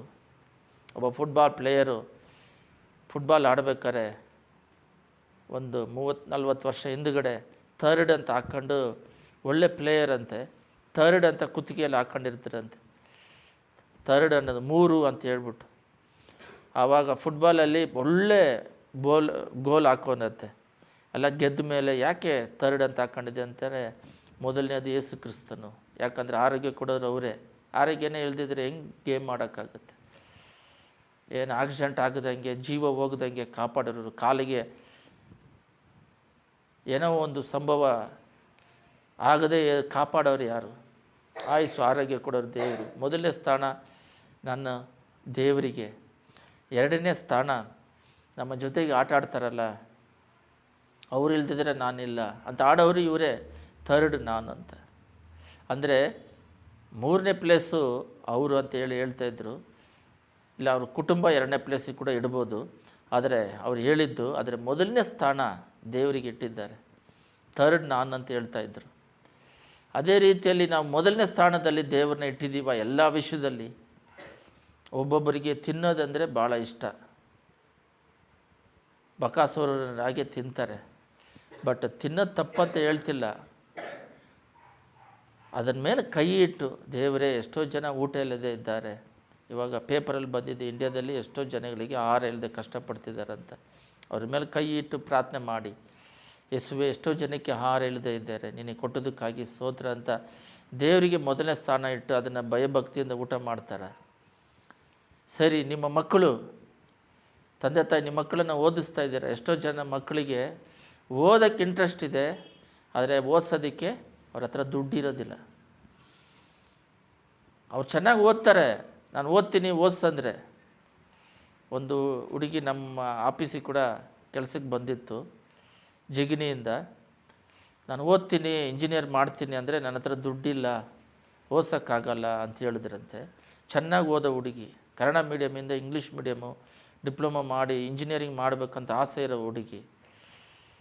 ಆದರೆ ನಿಮ್ಮಪ್ಪ ಕುಡಿತಾರೆ ಅಂದರೆ ಕುಡಿತಾರೆ, ಅದಕ್ಕೆ ಮಾತ್ರ ದುಡ್ಡು ಎಲ್ಲಿಂದ ಬರುತ್ತೆ? ಅಂದರೆ ಓದ್ತೀನಿ ಅಂದರೂ ಕೂಡ ಅಪ್ಪ ಅಮ್ಮಗಳು ಮಕ್ಕಳು ಓದ್ತೀನಿ ಅಂದರೆ ಓದಿಸೋದಕ್ಕಾಗೋದಿಲ್ಲ ಅಂತಾರೆ. ಒಬ್ಬೊಬ್ಬರು ಮಕ್ಕಳು ತಂದೆ ತಾಯಿ ಮಕ್ಕಳು ಚೆನ್ನಾಗಿ ಓದಬೇಕಂತ ಆಸೆಪಟ್ಟು ಓದ್ರಿ ಅಂದ್ರೂ ಓದೋದಿಲ್ಲ, ಕೇರ್ಲೆಸ್, ಉದಾಸೀನ. ಅವರಿಗೆ ಒಂದು ವಿಷಯವನ್ನು ಹೇಳಿ ಪ್ರಾರ್ಥನೆ ಮಾಡಿ ಮುಗಿಸೋಣ. ಒಂದು ಮಾತು ಕೇಳಿ ನಡೆದು ಆಶೀರ್ವಾದ ಪಡ್ಕೊಳ್ಳೋದಿದೆ. ಎರಡನೇದು ದೇವರ ಮಾತು ಕೇಳದ ಹಾಗೆ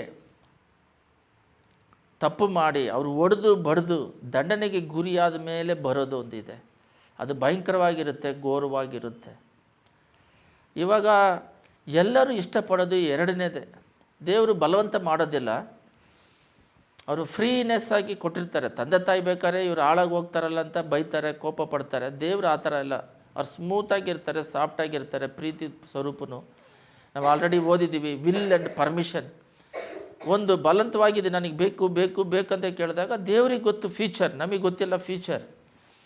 ಇದು ಅವನಿಗೆ ಕೊಟ್ಟರೆ ಆಪತ್ತು ಅಂತೇಳಿ ದೇವ್ರಿಗೆ ಗೊತ್ತಿರುತ್ತೆ, ಅವ್ರು ಕೊಡಬಾರ್ದಂತ ಇರ್ತಾರೆ. ಬಲವಂತ ಮಾಡಿ ಕೇಳೋದ್ರಿಂದ ಕೊಟ್ಟುಬಿಡ್ತಾರೆ. ಅದರ ಅನಾಹುತದಿಂದ ಅವರು ಕಷ್ಟಪಡ್ತಾರೆ. ಅದೇ ರೀತಿಯಾಗಿ ಈ ವಾಕ್ಯ ಭಾಗಗಳಿಂದ ಹೃದಯವನ್ನು ಸುತ್ತಿಯಿಂದ ಹೀಗೆ ಕಲ್ಲನ್ನು ಒಡೆದು ಶಿಲ್ಪಿ ಆಗುತ್ತೆ, ಅದೇ ಸುತ್ತಿಯಿಂದ ಒಡೆದು ನಿಮ್ಮ ಹೃದಯವನ್ನು ಸರಿ ಮಾಡಿ ನಿತ್ಯರಾಜ್ಯಕ್ಕೆ ನಡೆಸೋದಕ್ಕೆ ದೇವರು ಎಷ್ಟೋ ಪ್ರಯಾಸ ಪಡ್ತಾಯಿದ್ದಾರೆ, ಎಷ್ಟೋ ಕಷ್ಟಪಡ್ತಾರೆ. ಆದರೆ ಬರ್ತೀರಾ, ಕುತ್ಕೊಂತೀರಾ, ಎದ್ದೋಗ್ತೀರಾ, ಒಂದು ಬದಲಾವಣೆ ಇಲ್ಲ. ಬರುವಿಕೆ ಸಮೀಪವಾಗಿದೆ, ಸ್ವಲ್ಪ ವರ್ಷ, ಇದು ಸ್ವಲ್ಪ ದಿನ. ನಿತ್ಯರಾಜ್ಯಕ್ಕೆ ಹೋಗ್ಬೇಕಂದ್ರೆ ನಾವು ಎಷ್ಟರ ಮಟ್ಟಿಗೆ ನಾವು ಪ್ರಯಾಸ ಪಡಬೇಕು. ಮೊದಲನೇ ಸ್ಥಾನ ದೇವ್ರಿಗೆ ಕೊಟ್ಟರೆ ಮಾತ್ರ ಹೋಗೋಕ್ಕಾಗುತ್ತೆ. ಅವನು ನೋಡ್ರಿ, ಇವಾಗ ಐಶ್ವರ್ಯವಂತ ಉದಾಹರಣೆಗೆ ಹೇಳ್ತೀವಿ, ಪ್ರತಿಯೊಬ್ಬ ಮಾನವನು ಸಾಯಲೇಬೇಕು. ಉದಾಹರಣೆ ತಗೊಳ್ಳೋಣ, ನಮಗೂ ಆ ಹೃದಯ ಬರಬೇಕು. ನನ್ನ ಆಜ್ಞೆ ಎಲ್ಲ ಪರಿಪಾಲಿಸ್ತಾ ಇದ್ದೀನಿ, ನಿತ್ಯರಾಜ್ಯಕ್ಕೆ ಹೋಗ್ಬೇಕಾದ್ರೆ ಏನು ಮಾಡಬೇಕು, ಎಲ್ಲವನ್ನು ಮಾರಿ ನಾನು ಹಿಂತಿರುಗಿ ಬಾ ಅಂದರು. ಅಂದರೆ ಅವನ ಆಸ್ತಿಯನ್ನು ಅಧಿಕವಾಗಿ ಪ್ರೀತಿಸ್ತಿರೋದ್ರಿಂದ, ದೇವರಿಗಿಂತ ಅವನು ಬಹಳ ಆಸ್ತಿಯುಳ್ಳನಾಗಿರೋದ್ರಿಂದ ದೇವ್ರನ್ನ ಹಿಂಬಡಿಸದೆ ಹೋದನು. ಸರಿ, ಅವನು ಎಲ್ಲ ಆಸ್ತಿಯನ್ನು ಮಾರಿ ದೇವ್ರ ಹತ್ರ ಬಂದಿದ್ದರೆ ಅವನಿಗೆ ಆ ಆಸ್ತಿಯನ್ನು ಮತ್ತೆ ಕೊಡೋಕ್ಕೂ ಶಕ್ತಿ ಇದೆ, ಪರಲೋಕ ರಾಜ್ಯವನ್ನು ಕೊಡೋಕ್ಕೆ ಶಕ್ತಿ ಇದೆ. ಅವನು ದೇವರನ್ನು ಹಿಂಜರಿದೇ ಹೋಗಿದ್ರಿಂದ, ದೇವರನ್ನು ಬೆಂಬಡಿಸದೆ ಹೋಗಿರೋದ್ರಿಂದ ಅವನಿಗೆ ಲೋಕಾಶೀರ್ವಾದ ಸಿಕ್ತು. ಬಟ್ ನಿತ್ಯ ಕಾಲವಾಗಿ ಪರಲೋಕ ರಾಜ್ಯ ಸಿಕ್ಕಿದೆಯಾ? ಇವಾಗ ದೇವ್ರ ಜೊತೆಯಲ್ಲಿ ಇರುವ ಒಂದು ಭಾಗ್ಯ ಸಿಕ್ಕಿದೆಯಾ? ನಾವು ನೋಡ್ತೀವಿ ಹಳೆ ಒಡಂಬಡಿಕೆಯಲ್ಲಿ ಮೋಸೆ, ಏಲಿಯಾ ಎಲ್ಲ ಡೆತ್ ಆದರು. ಏಸಾಮಿ ಕಾಲದಲ್ಲಿ ಅವ್ರು ಬೆಟ್ಟದ ಮೇಲೆ ಬಂದು ನಿಂತ್ಕೊಂಡು ಏಸಾಮಿ ಜೊತೆ ಮಾತಾಡ್ತಾರೆ. ಯಾಕೆ ಬೇರೆಯವರೆಲ್ಲ ಬರಲಿಲ್ಲ ಅಂದರೆ, ದೇವರು ಬಂದ್ಬಿಟ್ಟು, ಎಲ್ಲರೂ ಗಮನ ಇಟ್ಟು ಕೇಳ್ರಿ, ಅವ್ರು ಡೆತ್ ಆದ್ರೂ ಯೇಸುಸ್ವಾಮಿ ಒಂದು ದೇವಕುಮಾರನ ಹತ್ರ ಬಂದು ಮಾತಾಡೋವಷ್ಟು ಅವ್ರ ಆತ್ಮ ಇನ್ನೂ ಜೀವಂತವಾಗಿದೆ. ಅದರಿಂದ ನಾವು ಲೋಕದಲ್ಲಿ ಆತ್ಮೀಕ ಆಶೀರ್ವಾದಕ್ಕಾಗಿ ಇದು ನೀಡು. ನಮ್ಮ ಮೈಂಡಲ್ಲಿ ಈ ಲೋಕದ ಆಶೀರ್ವಾದ ಅಂತ ಹೇಳಿದ್ರೆ, ಮನೆ ವಿಷಯದಲ್ಲಿ ಮೊದಲೆಲ್ಲ ಏನು ಇರೋದರಲ್ಲಿ ತೃಪ್ತಿಯಾಗಿ ಒಂದು ಗುಡಿಸಲು ಮನೆ ಆದ್ರೂ ಇರೋ ಒಂದು 2-3 ಜೊತೆ ಬಟ್ಟೆಯಲ್ಲಿ ಊಟ ಮಾಡಿಕೊಂಡು ಇರೋ ಮನೆಯಲ್ಲಿ ತೃಪ್ತಿಯಾಗಿ ಸಂತೋಷವಾಗಿ ಆನಂದವಾಗಿ ಬಾಳಿ ಹೋಗ್ತಾಯಿದ್ರು. ಇವಾಗ ಆಡಂಬರ ಜೀವಿತ ಬಂದು ಈ ಲೋಕದ ಆಶೀರ್ವಾದಕ್ಕಾಗಿ ತೌಕ ಪಡ್ತಾ ಇದ್ದೀವಿ ಹೊರತು ಈ ಮನೆ ವಿಷಯದಲ್ಲಿ, ಈ ಬಟ್ಟೆ ವಿಷಯದಲ್ಲಿ, ಆಹಾರ ವಿಷಯದಲ್ಲಿ ಎಲ್ಲರ ಮುಂದೆ ನಾವು ಬೆಳೆ ಉಳ್ಳವರಾಗಿ ಇರಬೇಕಂತ ನೋಡ್ತಾ ಇದ್ದೀವಿ. ದೇವರ ದೃಷ್ಟಿಯಲ್ಲಿ ನಮ್ಮ ಆತ್ಮ ಮೊದಲನೇ ಸ್ಥಾನ ದೇವರಿಗೆ ಕೊಟ್ಟಿದ್ದೀವ. ದಾನಿಯೇಲನ್ನು ಸಿಂಹಗೋಯದಲ್ಲಿ ಹಾಕಿದಾಗ ಆ ರಾಜ ಬಂದು ಕಾಪಾಡಿದಾಗ ದೇವರು ಕೇಳ್ತಾರೆ, ಆ ರಾಜ ಬಂದು ಕೇಳ್ತಾನೆ, ಸಿಂಹಗಳು ನಿನ್ನನ್ನು ತಿಂದಿಲ್ವ ಅಂದರೆ ಅವಾಗ ಒಂದು ಮಾತು ಹೇಳ್ತಾನೆ, ದೇವರ ದೃಷ್ಟಿಯಲ್ಲಿ ನಾನು ನೀತಿವಂತನಾಗಿರೋದ್ರಿಂದ ಸಿಂಹಗಳು ನನ್ನನ್ನು ಬಾಯಿ ಕಡಿದು ತಿನ್ನಲಿಲ್ಲ. ಅಂದರೆ ದೇವರ ದೃಷ್ಟಿಯಲ್ಲಿ ನಾನು ನೀತಿವಂತನಾಗಿದ್ದೆ. ಮೊದಲನೇ ಸ್ಥಾನ ದೇವರಿಗೆ, ಅವ್ರ ದೃಷ್ಟಿಯಲ್ಲಿ ನಾನು ನೀತಿವಂತನು. ಮನುಷ್ಯರನ್ನು ನೋಡಿ ನಾವು ಓಡೋದಲ್ಲ, ದೇವರನ್ನು ಮುಂದಿಟ್ಕೊಂಡು ಓಡಿಬಿಟ್ರೆ ಮನುಷ್ಯರನ್ನ ಈಸಿಯಾಗಿ ಗೆಲ್ಬೋದು. ಮನುಷ್ಯರು ಯಾವಾಗಲೂ 2 ಥರ ಇರ್ತಾರೆ. ನಾವೆಷ್ಟೇ ಒಳ್ಳೇದು ಮಾಡಿದ್ರೂ ನಮ್ಮ ಹತ್ರ ಒಳ್ಳೇದು ತಗೊಂಡವ್ರವರು ಅವನು ಕೆಟ್ಟವನಂತ ಹೇಳೋರು ಒಂದು ಗ್ರೂಪ್ ಇದೆ. ಇನ್ನೊಂದು ಗ್ರೂಪು ಅವನು ಒಳ್ಳೆಯವನು ಅಂತ ಹೇಳೋ ಒಂದು ಗ್ರೂಪ್ ಇದೆ. ಇನ್ನೊಂದು ನಾವು ಅವ್ರಿಗೇನು ಕೇಡು ಮಾಡಿರೋದಿಲ್ಲ, ಒಳ್ಳೆಯವರಾಗೇ ಇರ್ತೀವಿ, ಯಾವಾಗ ನೋಡಿದ್ರೂ ನಮ್ಮನ್ನು ಅಸೂಯೆ ಪಡಿಸ್ಕೊಂಡು ನಾವು ಹಾಳಾಗಬೇಕಂದ್ರೆ ನಮಗೆ ತೊಂದರೆ ಕೊಡೋ ಒಂದು ಗ್ರೂಪು ಇದೆ, ಬಾಯಿನಲ್ಲಿ ಹೇಳೋದು ಒಂದು ಗ್ರೂಪ್ ಇದೆ, ತೊಂದರೆ ಕೊಡೋ ಗ್ರೂಪು ಒಂದಿದೆ, ಅವನು ಒಳ್ಳೆಯವನಪ್ಪ ಅಂತ ಹೇಳೋ ಗ್ರೂಪು ಇದೆ. ಬಟ್ ನಮಗೆ ಸರ್ಟಿಫಿಕೇಟ್ ಕೊಡಬೇಕಾಗಿರೋದು ದೇವರು. ನೀವು ಯಾರಿಗೆ ಮೊದಲನೇ ಸ್ಥಾನ ಕೊಟ್ಟಿದ್ದೀರಾ? ಚರ್ಚ್ ವಿಷಯದಲ್ಲಾಗಲಿ ಇಲ್ಲ ಏನೇ ಕೆಲಸ ಮಾಡೋ ವಿಷಯ, ಒಂದು ದಿನ ನಾವು ಬದುಕಿರೋದು ದೇವರ ಕೃಪೆ. ಯಾವತ್ತು ನಮಗೆ ಊಟ ಇಲ್ಲದೆ ಇಟ್ಟಿದ್ದಾರೆ? ಎಲ್ಲರ ಥರ ನಾವು ಊಟ ಏನೇ ಕಷ್ಟ ಬಂದರೂ ಕೂಡ ಆಹಾರಕ್ಕೆ ಒಂದು ದಿನ ರೈಸ್ ಇಲ್ಲದಾಗೆ ಬಿಟ್ಟಿರಲಿಲ್ಲ, ಕೈ ಬಿಟ್ಟಿರಲಿಲ್ಲ. ಅವ್ರಿಗೆ ಯಾವ ಟೈಮಲ್ಲಿ ಏನೇನು ಕೊಡಬೇಕಂತ ಗೊತ್ತು. ನಮಗೆ ಆಸೆ, ಲೋಕದ ಮೇಲೆ ಆಸೆ. ನಾನು ಒಂದು ಸಲ ಒಂದು ಪ್ರೋಗ್ರಾಮಿಗೆ ಹೋಗಿದ್ದೆ. ಅಲ್ಲಿ ನಮ್ಮ ರಿಲೇಷನ್ಸ್ ಎಲ್ಲ ಇದ್ದರು.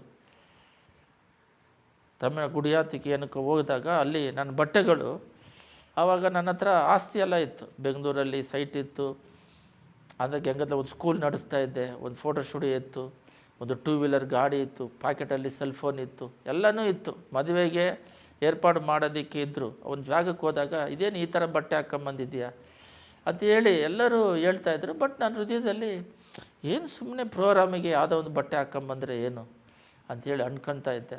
ಇಲ್ಲ, ನೀನು ಇನ್ನೂ ನೀಟಾಗಿ ಹಾಕಬೇಕು, ನೀಟಾಗಿ ಹಾಕಿದ್ರೆ ಒಂದು ಇದು ಅಂತ. ಸರಿ, ಅವರು ಹೇಳಿರೋದು ಓಕೆ. ಬಟ್ ನಾನು ಆತ್ಮಿಕ ವಿಷಯದಲ್ಲಿ ಚೆನ್ನಾಗಿದ್ದೆ.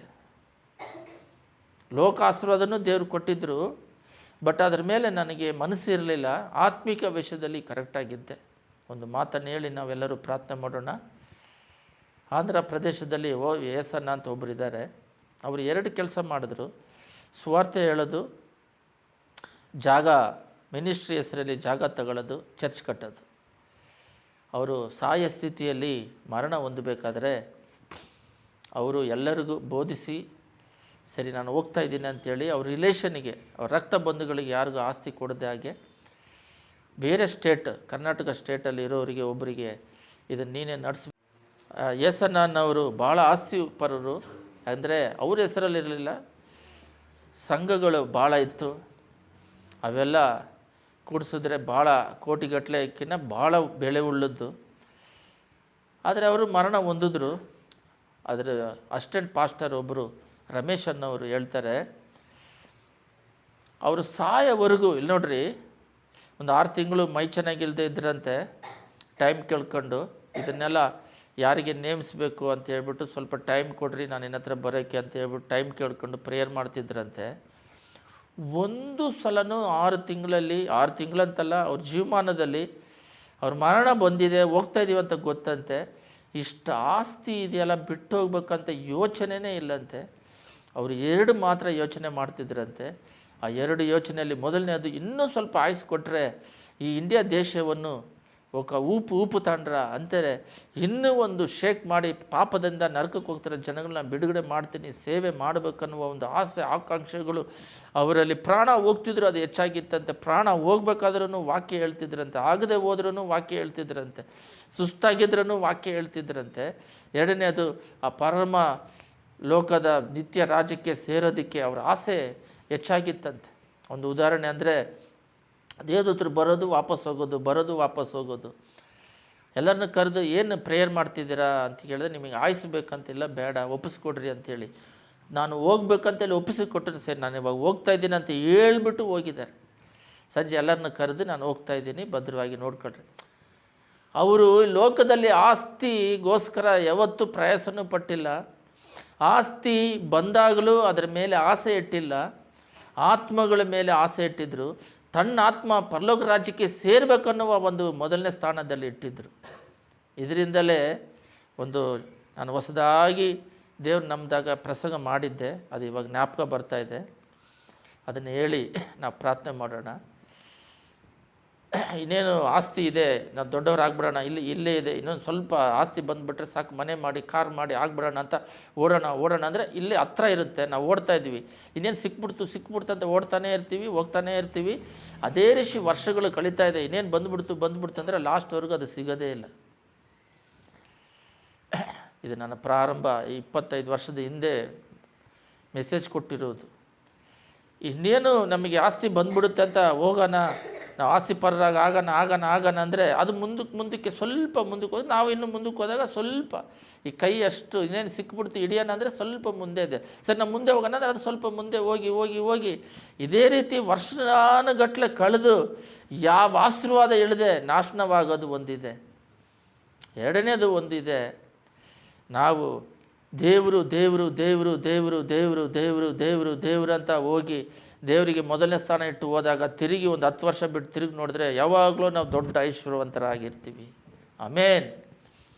ಯಾವಾಗಲೂ ಒಂದು ಉನ್ನತ ಸ್ಥಿತಿಗೆ ದೇವರು ತಂದಿರ್ತಾರೆ. ಅದು ನನ್ನ ಜೀವಿತದಲ್ಲಿ ನಡೀತು.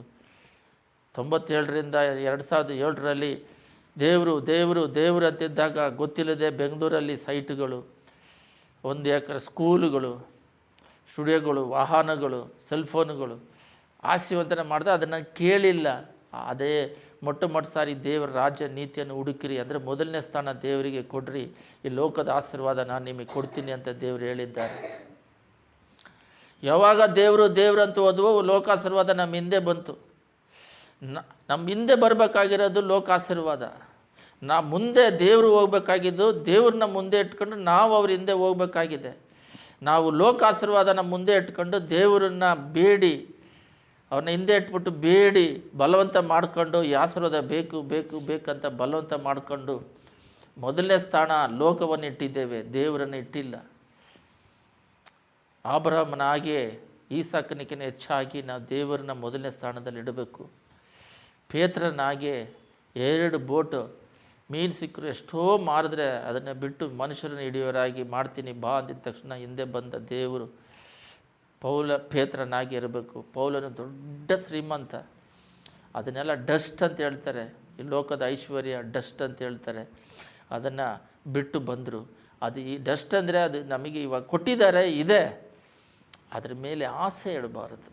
ಅದನ್ನು ಉಪಯೋಗಿಸ್ಬೇಕು. ನೀಡ್ ಒಂದು ವೆಹಿಕಲ್ ಇದೆ, ಅದು ಬೇಕಾದಾಗ ಉಪಯೋಗಿಸ್ಕೊತೀವಿ. 2 ವೀಲರ್ ಕಾರ್ ಇದ್ದರೆ ಸಮಯಕ್ಕೆ ಆದಾಗ ಉಪಯೋಗಿಸ್ಕೊತೀವಿ. ಮನೆ ಇದ್ದರೆ ಮನೆಗೆ ಬಂದು ಅದು ಇರೋವರೆಗೂ ಉಪಯೋಗಿಸ್ಕೊತೀವಿ. ಆದರೆ ಮೊದಲನೇ ಸ್ಥಾನ ಅದಕ್ಕೆ ಕೊಟ್ಟು ದೇವರಿಗೆ 2ನೇ ಸ್ಥಾನ ಕೊಡೋದಲ್ಲ. ವಸ್ತುಗಳು ಬೇಕಾಗಿದೆ, ಅವಶ್ಯಕತೆಗಳು ಬೇಕಾಗಿದೆ, ಆ ತಕ್ಕ ಸಮಯಕ್ಕೆ ದೇವರು ಕೊಡ್ತಾರೆ. ಬಟ್ ಮೊದಲನೇ ಸ್ಥಾನ ನಾವು ದೇವರಿಗೆ ಇಡಬೇಕಾಗಿದೆ. ಇನ್ನು ದೇವರಿಗೆ ಮೊದಲನೇ ಸ್ಥಾನ ಇಡದೇ ಇರೋದರಿಂದ ಏನಾಗಿದೆ ಅಂದರೆ ದೇವರು ಇಲ್ಲ, ಲೋಕ ಆಶೀರ್ವಾದವೂ ಇಲ್ಲ. ಇವಾಗ ಉದಾಹರಣೆ ಹೇಳ್ದಂಗೆ 2 ಇಲ್ಲದಾಗೆ ಸೆಂಟ್ರಲ್ಲಿ ಬರೀ ಆಸೆಗಳು ಆಕಾಂಕ್ಷೆಗಳನ್ನ ಇಟ್ಕೊಂಡು ರೋಗಗಳನ್ನ ತರ್ಕೊಂಡು ದೇವ್ರನ್ನ ತೃಪ್ತಿಪಡಿಸಿದಾಗ ಆಗಿದ್ದೀವಿ. ಅದರಿಂದ ಲೋಕದಲ್ಲಿ ಏನು ಬೇಕಾದ್ರೂ ಕಳ್ಕೊಂಡ್ರೂ ಪರವಾಗಿಲ್ಲ, ದೇವ್ರನ್ನ ಮಾತ್ರ ಕಳ್ಕೋಬಾರ್ದು, ದೇವ್ರನ್ನ ಮಾತ್ರ ಬಿಟ್ಟಿರಬಾರ್ದು, ದೇವರ ಐಕ್ಯತೆಯಲ್ಲಿರಬೇಕು. ಅದು ನಿತ್ಯ ರಾಜ್ಯಕ್ಕೆ ಸೇರಿಸುವಂಥದ್ದಾಗಿದೆ. ಎಲ್ಲರ ಕಣ್ಣುಗಳನ್ನು ಮುಚ್ಚಿ ಪ್ರಾರ್ಥನೆ ಮಾಡೋಣ. ಸುತ್ತಿಮಧ್ಯದಲ್ಲಿ ನಿವಾಸ ಮಾಡುವ ಪರಲೋಕ ತಂದೆಯೇ, ಮೊದಲನೇ ಆಜ್ಞೆ ಮೊಟ್ಟ ಸಾರಿಗೆ ದೇವರ ರಾಜ್ಯವನ್ನು ನೀತಿಯನ್ನು ಹುಡುಕಿರಿ ಅಂತ ಹೇಳಿದ್ದೀರಾ. ಲೋಕಾಶೀರ್ವಾದ ಬೇಕು, ಅದು ನೀವೇ ಕೊಡುವರಾಗಿದ್ದೀರಾ. ಅದು ಆತ್ಮಿಕದಲ್ಲಿ ಮೊದಲನೇ ಸ್ಥಾನ ನಿನಗೆ ಕೊಟ್ಟಾಗ ಪೂರ್ಣ ಹೃದಯದಿಂದ, ಪೂರ್ಣ ಆತ್ಮದಿಂದ, ಪೂರ್ಣ ಶಕ್ತಿಯಿಂದ, ಪೂರ್ಣ ಬಲದಿಂದ ನಿನ್ನನ್ನು ಆರಾಧಿಸಬೇಕಾದರೆ ತಂದೆ, ಮೊದಲನೇ ಸ್ಥಾನ ಅಬ್ರಹಾಮನಾಗೆ, ಪೇತ್ರನಾಗೆ, ಪೌಲನಾಗೆ ಎಷ್ಟೋ ಜನಗಳು ತಂದೆ ನಿನಗೆ ಮೊದಲನೇ ಸ್ಥಾನ ಕೊಟ್ಟರು. ಅಪ್ಪ, ಡ್ಯಾನಿಯಲ್ ಹಾಗೆ, ಯೋಬು ಹಾಗೆ, ಯೋಸೇಫನು ತಂದೆ ಎಷ್ಟೇ ಕಷ್ಟಗಳು ಹೋರಾಟಗಳು ಬಂದರೂ ಕೂಡ ಮೊದಲನೇ ಸ್ಥಾನ ನಿನಗೆ ಕೊಟ್ಟಿರೋದ್ರಿಂದ ಅಪ್ಪ, ನೀನು ಎಲ್ಲರ ದೇಶವನ್ನೇ ನಡೆಸುವ ಆಗಿ ಮಾಡಿದ್ರಿ. ಅಪ್ಪ, ಭೂಲೋಕದಲ್ಲಿ ಸಾಕ್ಷಿಗಳಾಗಿ ಮೇಘೋದೋಪಾದಿಯಲ್ಲಿ ಇಟ್ಟಿದ್ದೀರಾ. ಎಷ್ಟೋ ನೀತಿವಂತರು ತಂದೆ, ವಿಲಿಯಂ ಕೇರಿ ಎತ್ತ ಮಗನು ಡೆತ್ ಆದ್ರೂ ಹೆಂಡತಿ ತಂದೆ ಸ್ವಲ್ಪ ಫಿಸಿಕಲಿ ಕಷ್ಟದಲ್ಲಿ ಮೈಂಡ್ ಇದ್ರೂ ಅಪ್ಪ ಅವರು ದೊಡ್ಡ ಉನ್ನತವಾದ ಸೇವೆಯನ್ನು ಮಾಡಿದ್ರು ಇಂಡಿಯಾ ದೇಶದಲ್ಲಿ. ಇಂಗ್ಲೆಂಡಿಂದ ಬಂದವರು ಹಿಂತಿರುಗಿ ಹೋಗೋದ ಹಾಗೆ ಸಾತಿಯನ್ನು ಎಷ್ಟೋ ಜನಗಳಿಗೆ ಬೆಳಕಾಗಿ ಓದೋದಕ್ಕೆ, ಮೊದಲನೇ ನ್ಯೂಸ್ ಪೇಪರ್ ತರೋದಕ್ಕೆ, ಅಪ್ಪ ಗಂಡ ಸತ್ತರೆ ಹೆಂಡತಿ ಸಾತಿ ಮರಣ ಹೊಂದುತ್ತಿದ್ದವ್ರನ್ನೆಲ್ಲ ಬಿಡುಗಡೆ ಮಾಡಿ ಬಲಿ ಕೊಡೋದನ್ನೆಲ್ಲ ತೆಗೆದು ಒಂದು ದೊಡ್ಡ ಉಜ್ಜೀವನವನ್ನು ತರಿಸಿದ್ರು ತಂದೆ. ಅವರಿಗಿರುವ ಒಂದೇ ಉದ್ದೇಶ ಲೋಕ ಆಶೀರ್ವಾದಕ್ಕಿಂತ ಪರಲೋಕ ರಾಜ್ಯದ ಮೇಲೆ ಆಸೆ ಇಟ್ಟರು. ಅವ್ರ ಪ್ರಿಂಟಿಂಗ್ ಪ್ರೆಸ್ಸು ಬೆಂಕಿಯಲ್ಲಿ ಸುಟ್ಟು ಹೋದರೂ ಕೂಡ ಮತ್ತೆ ಎದೆ ಗುಂದದ ಹಾಗೆ ಅವರ ಆತ್ಮಿಕದ ಬಲದಿಂದ ಮತ್ತೆ ಅದನ್ನು ಪುನರುಸ್ಥಾಪನೆ ಮಾಡಿದ್ರು. ಯೇಸುವೇ, ಈ ಟೆಸ್ಟಲ್ಲಿ ಪಾಸ್ ಆಗೋದಕ್ಕೆ ಕೃಪೆ ಮಾಡು ಅಪ್ಪ. ಲೋಕವನ್ನು ಪ್ರೀತಿಸ್ತಿದೆಯಾ, ನನಗೆ ಪ್ರೀತಿಸ್ತಿದೆಯಾ ಅಂತ ಟೆಸ್ಟ್ ಇಟ್ಟಾಗ ಲೋಕಕ್ಕೆ ನಾನು ನಿನ್ನನ್ನೇ ಪ್ರೀತಿ ಮಾಡ್ತಿದ್ದೀವಿ ಅಂತ ಟೆಸ್ಟಲ್ಲಿ ಪಾಸ್ ಆಗೋದಕ್ಕೆ ಕೃಪೆ ಮಾಡು ಯೇಸುವೇ. ಮನುಷ್ಯರಿಗೆ ಟೆಸ್ಟು ಪರಲೋಕ ರಾಜ್ಯವ ಭೂಲೋಕವ ಅಂತ ಟೆಸ್ಟ್ ಇಟ್ಟಾಗ ಐಶ್ವರ್ಯವಂತನು ಈ ಲೋಕದ ಆಶೀರ್ವಾದಕ್ಕಾಗಿ ನಿತ್ಯ ರಾಜ್ಯವನ್ನು ಬಿಟ್ಟು ಹೋದರು. ಆ ರೀತಿ ನಾವು ಕಳ್ಕೊಳ್ಳೋದ ಹಾಗೆ ಯಾವಾಗಲೂ ತಂದೆ ಮೊದಲನೇ ಸ್ಥಾನದಲ್ಲಿ ದೇವನ ಇಡೋದಕ್ಕೆ ಕೃಪೆ ಮಾಡು. ಲೋಕದಲ್ಲಿ ಏನು ಬೇಕಾದ್ರೂ ಕಳ್ಕೊಂಡ್ರೂ ಪರವಾಗಿಲ್ಲ, ಆತ್ಮವನ್ನು ಕಳ್ಕೊಳ್ಳೋದ ಹಾಗೆ ಮೊದಲನೇ ಸ್ಥಾನದಲ್ಲಿ ನಿನ್ನನ್ನಿಟ್ಟು ನಿನ್ನ ಐಕ್ಯತೆಯನ್ನು ಬಿಟ್ಟು ಬಿಡೋದ ಹಾಗೆ ಜೀವಿಸಿ ಲೋಕಯಾತ್ರೆಯನ್ನು ಮುಗಿಸಿ ಪರಲೋಕದಲ್ಲಿ ನಿನ್ನ ನಿತ್ಯ ರಾಜ್ಯದಲ್ಲಿ ಸೇರೋದಕ್ಕೆ ಕೃಪೆ ಮಾಡಬೇಕಾಗಿ ಅಪ್ಪ. ನೀನು ಬಿಡು ಅಂದಾಗ ಬಿಡೋದಕ್ಕೆ ನಮ್ಮ ಮನಸ್ಸುಗಳನ್ನು ಅಪ್ಪ ತಯಾರು ಮಾಡಬೇಕಾಗಿ, ಲೋಕದ ಮೇಲೆ ಆಸೆ ಹೆಚ್ಚಾಗಿದ್ದಾಗ, ಲೋಕದ ಮೇಲೆ ನಮ್ಮ ಮೋಹಗಳು ಹೆಚ್ಚಾಗಿದ್ದಾಗ ನೀನು ಟೆಸ್ಟ್ ಇಟ್ಟು ಅದರಿಂದ ಬಿಡುಗಡೆ ಮಾಡಿ ನಿತ್ಯ ರಾಜ್ಯಕ್ಕೆ ಅಪ್ಪ ಆತ್ಮಿಕ ಜೀವಿತದಲ್ಲಿ ನಮ್ಮನ್ನು ನಡೆಸಿ ಅಪ್ಪ ಫಲ ಕೊಡೋದಕ್ಕಾಗಿ ಸ್ತೋತ್ರ. ಈ ರೀತಿಯಾಗಿ ಮಾತಾಡೋದಕ್ಕಾಗಿ ಸ್ತೋತ್ರ. ಯೇಸುವಿನ ನಾಮದಲ್ಲಿ ವಾಕ್ಯದ ಪ್ರಕಾರ ನಡೆಯೋದಕ್ಕೆ ನಮ್ಮ ಜೀವಿತವನ್ನು ಒಪ್ಪಿಸಿಕೊಟ್ಟು ಪ್ರಯಾಸಪಟ್ಟು ಟೆಸ್ಟಲ್ಲಿ ಗೆಲ್ಲಿದ್ದು ಉನ್ನತವಾದ ಸ್ಥಾಯಿಗೆ ಹೋಗೋದಕ್ಕೆ ಕೃಪೆ ಮಾಡಬೇಕಾಗಿ. ಟೆಸ್ಟ್ ಇಲ್ಲದೆ ಯಾರು ಮುಂದೆ ಬರೋದಕ್ಕಾಗೋದಿಲ್ಲ ತಂದೆ ಅಪ್ಪ. ಎಲ್ಲ ಟೆಸ್ಟ್ಗಳಿಂದ ತಂದೆ ಪ್ರತಿಯೊಬ್ಬರೂ ಅಪ್ಪ ಟೆಸ್ಟಲ್ಲಿ ಪಾಸಾದವರೇ ಉನ್ನತವಾದ ಸ್ಥಿತಿಯಲ್ಲಿದ್ದಾರೆ. ನಾವು ಕೂಡ ಟೆಸ್ಟಲ್ಲಿ ಫೇಲ್ ಆಗಿ ಹಿಂದೆ ಸರಿದು ಹೋಗ್ತಾ ಇದ್ದೀವಿ. ಟೆಸ್ಟ್ಗಳಲ್ಲಿ ಪಾಸಾಗಿ ಮುಂದೆ ಹೋಗೋದಕ್ಕೆ ಕೃಪೆ ಮಾಡು ಯೇಸುವೇ. ಆ ರೀತಿ ಬಾಳನ್ನು ನಮಗೆ ಕೊಡಬೇಕಾಗಿ ನಿನ್ನ ಕೃಪೆ ನಮ್ಮನ್ನು ಆವರಿಸಬೇಕಾಗಿ ಯೇಸುವಿನ ನಾಮದಲ್ಲಿ ಬೇಡುತ್ತಿದ್ದೇವೆ ತಂದೆಯೇ, ಆಮೇನ್.